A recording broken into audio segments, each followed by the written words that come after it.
Cancer, hi! Welcome to Mystic Queen PH at ito ang inyong weekly readings for January 13 to 19, 2025. If you're interested in private readings, meron tayong link sa description at sa pinned comment. Pakicheck nyo na lang information kung paano mag-book for a private reading. And please subscribe to our channel to show your support, like, share this video, at mag-comment na rin kayo kung kayo ay naka-resonate. Okay, thank you rin sa mga hindi nagsiskip ng ads.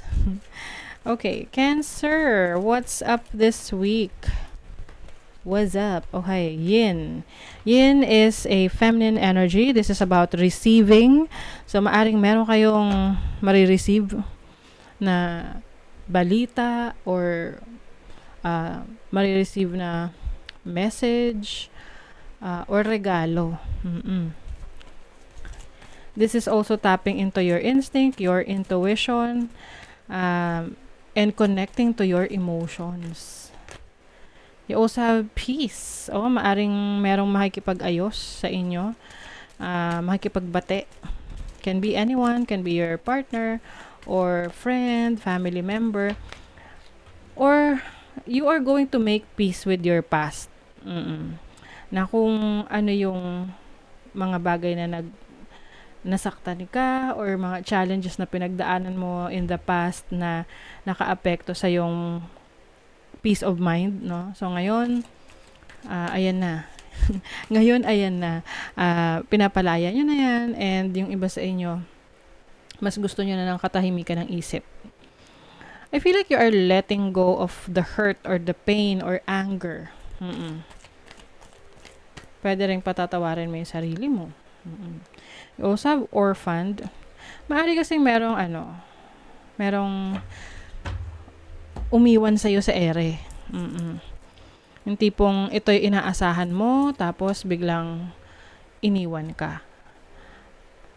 Ang hirap ng ganon, 'di ba? So, ngayon, you are finally learning, natututunan mo na kung paano tumayo sa sarili mo nang hindi umaasa sa iba at kahit na wala kang kasama.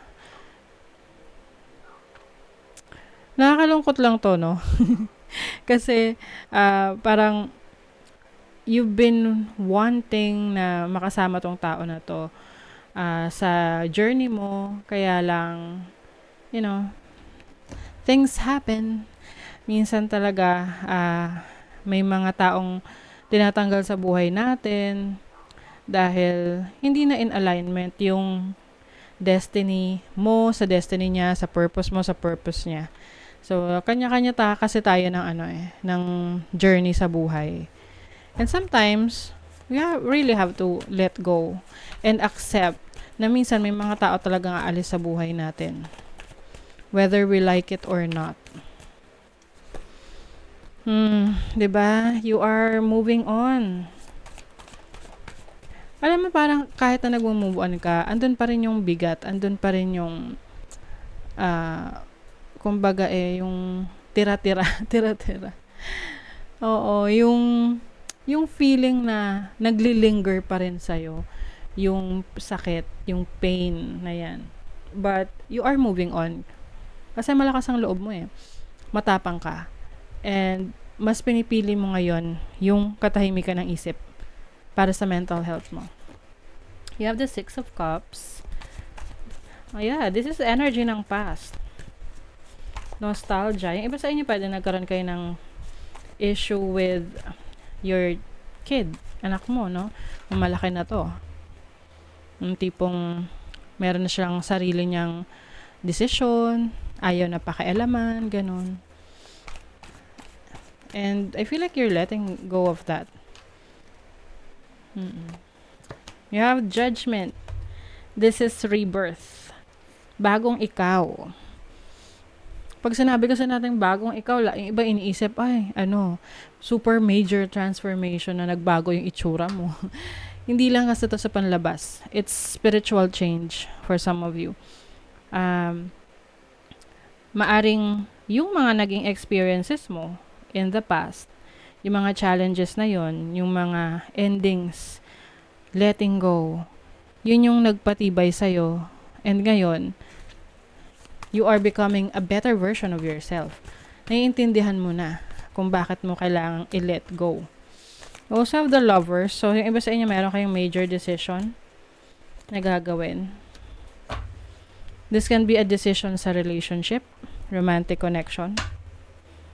Yung iba sa inyo, ni-let go nyo kahit mahal nyo pa.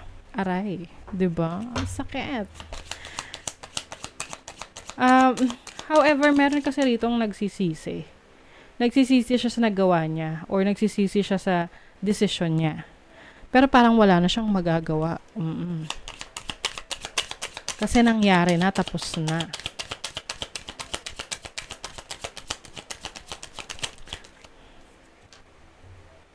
Gentleman.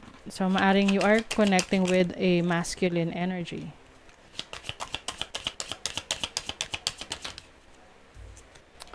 Meron dito kasing nadismaya. Nawala na ng tiwala. Kasi pwedeng meron ditong na may panloloko or alam mo yun, para siyang hindi naman sinasadya pero kailangan nang mangyari, ganon. You have cross. Some of you, Cancer, to be honest ha, medyo mabigat yung energies nyo for this week. May kalungkutan.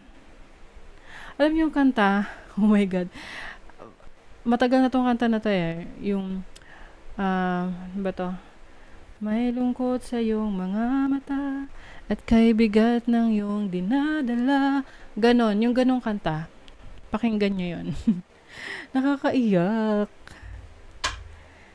'Di ba? Ang ganda nung ano na 'yon. Message nung song na 'yon. At kung kailangan mo ako sa sandaling di ko na lahat. Tama ba? Ewan ko. Pakinggan nyo na lang.